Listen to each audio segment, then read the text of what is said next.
याद रखिएगा, जिंदगी एक कलम की तरह है, एक कलम की तरह है। इससे पहले कि इसकी स्याही खत्म हो जाए, एक कहानी लिख दीजिए कि आने वाली पीढ़ियां उस कहानी को पढ़कर दोहराए। यहाँ पर ज्यादा दूसरे के मैटर में इंटरफेयर मत करना चाहिए।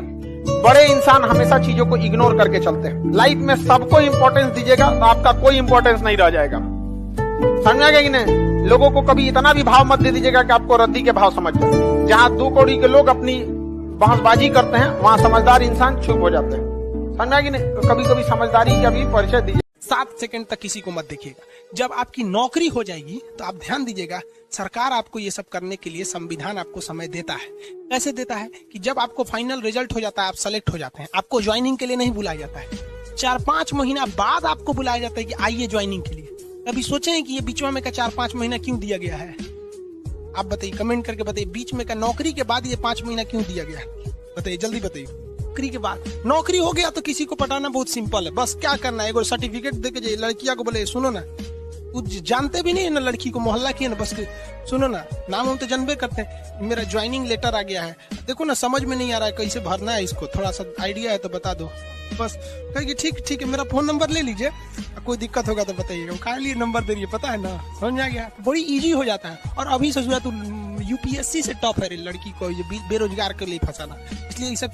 एक चीज हमको बहुत खटकता है, लोग कहते हैं खाली हाथ आए थे खाली हाथ जाएंगे। हमको ये सिद्धांत चेंज करना है। खाली हाथ आए थे लेकिन जाने के समय इस देश को बहुत कुछ दे के जाएंगे लोग।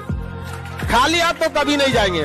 सोचा खाली हाथ जाएंगे, खाली हाथ जाना रहता तो अब ये मार लेंगे। तो सोचा कोने काम करने, खाली हाथ कभी नहीं जाएंगे। जाने के समय हर डिपार्टमेंट में एक शोक रहेगा, हर डिपार्टमेंट का कोई ना कोई कर्मचारी अधिकारी रहेगा जो कहेगा कि गुरुजी चल गए, लोग पढ़ाए थे हमको बहुत बढ़िया से। लड़की सबको देख के मुस्कुराती है, आप उसको अपना मत समझ लेंगे। हाँ?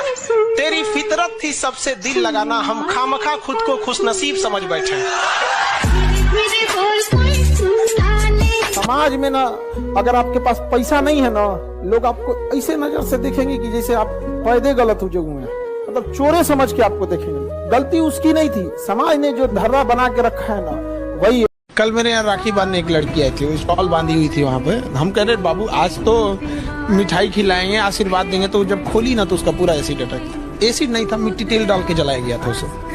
हमको बड़ा अजीब लगा। हम कहें कि तुमको जो जलाया है ना बाबू, कुछ दिन हमको समय दे दो, तुमको अधिकारी बनाएंगे, कुछ भी हो जाए ना तेरा ट्रांसफर हम उसी एरिया में कराएंगे, चाहे जैसा हो जाए। यहाँ पे तुम ऐसा सजा देना ना, रूह। तलवारों के साए पर इतिहास हमारा बनता है, इस ओर जवानी चलती है उस ओर जमाना चलता है। जिंदगी में किसी के लिए कुछ भी कीजिए वो भूल जाएगा, उसका कोई एक बात ना मान के देखिए वो याद रखेगा। ये हमेशा उसूल है, इसलिए इसको मान लीजिए कि दुनिया ऐसी ही है। कोई कितनों कहे कि दुनिया गोल है, दुनिया मतलबी है। देखिए एक चीज हमेशा याद रखिएगा, शादी ब्याह का मैटर, हस्बैंड वाइफ का मैटर, जिस दिन कोर्ट में पहुंच गया उस दिन हस्बैंड हो या वाइफ हो उसका अधिकार मिल सकता है, इज्जत नहीं। इसलिए कोशिश करिएगा कि घर की मैटर। पटना में लड़का लड़की बहुत बदमाशी करता है। घर के लोग पूछेंगे कहाँ हो, तो दोस्त के बर्थडे में आए हैं। कहीं बर्थडे में नहीं गया रहता। ये फेवरेट बहाना है, गार्जियन लोगों को भी कहते हैं, बर्थडे में जो जा रहा है ना ओकरा संभलिए, ना तो बर्थडे के बाद अगला स्टेशन मंगल ग्रह आएगा। कहा जाता है कि मेरे नसीब में एक भी गम न होता अगर मेरी तकदीर लिखने का हक मेरी माँ को मिला होता है। ये दुनिया बहुत खराब है, उसी के संघर्ष की अहमियत समझती है जो कामयाब हुआ है। लाख संघर्ष करिए, अगर कामयाब नहीं होंगे तो कोई वैल्यू नहीं देगी दुनिया, कोई वैल्यू नहीं देगी। आपके संघर्ष की कीमत तभी लोग जानेंगे जब आप सफल। और मिजाज में कुछ सख्ती भी जरूरी है, वरना लोग पी जाते अगर समंदर खारा ना होता। अपने आप को इतना भी सस्ता मत कीजिएगा कि 2 कौड़ी का इंसान खेल के चला जाए। अगर नींद से इतनी मोहब्बत रहेगी तो आपके सपने ही, आपकी जो मंजिल है वो ख्वाब बन जाएगी। इसलिए नींद को त्याग दीजिए। भले जेब खाली हो, जेब में गांधी हो या ना हो, दिल में एक आंधी होनी चाहिए। जो बोले हैं, जो ठाने हैं, वो आप जिसे सब कुछ खोकर पाने की तमन्ना रखते हैं, एक वक्त ऐसा आएगा कि जब वो मुफ्त में भी मिलेंगे तो आपको मंजूर ना होगा। डेमोक्रेसी तभी सक्सेस हो सकती है जब आपके बगल से आपके एरिया का सांसद और विधायक चला जाए और आपके कान पे जू न रंगाया गया होगा। क्या मतलब है? This is democracy. ब्रिटेन के प्राइम मिनिस्टर जब गए थे अपना वैक्सीन लगवाने तो लाइन में खड़े थे। This is democracy. हमारे यहाँ मामूली विधायक जाता है तो सड़क खाली हो जाता है, ऐसा लगता है यमराज आ गया साक्षात। और ये बाप को बैठिए बैठिए, अरे कौन सी बैठिए। आपका चाहे दुश्मन ही क्यों ना हो, अगर डेली देखते रहेंगे तो भूलेगा नहीं, और चाहे कितना भी करीबी क्यों ना हो, अगर नजरों से गया तो दिल से भी गया। बाप के पास पैसे नहीं होता है, वरना बाप जैसा अमीर दुनिया में नहीं मिलेगा। देखिए आपका बचपना भले गरीबी में बीते, लेकिन बाप का बुढ़ापा गरीबी में नहीं बीतना चाहिए। भले बाप आपको साइकिल न दिला पाए हो, लेकिन उनको सरकारी गाड़ी में घुमाइएगा।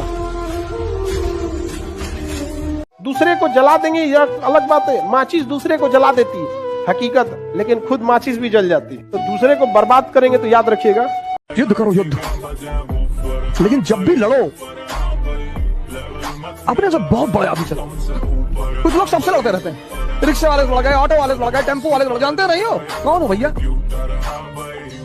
पृथ्वीराज चौहान। कौन से पैसे? रद्दी के पैसे। अच्छा, सिर्फ 4800। पिछले साल तो 6200 की गई थी। 400 किलो रद्दी थी, 12 रुपए के हिसाब से 4800 ही तो हुए। 1400 रख लीजिए। हुकुम जी, जो हिसाब था वो सीधा सीधा आपको दे दिया मैंने। देख रहा है हरिराम, कितने आराम से झूठ बोल रहा है। अभी से हाल है इसका, आईपीएस बन गया तो पूरे देश का लूट लेगा ये साला। चोर की औलाद। अब कुछ और बोला ना।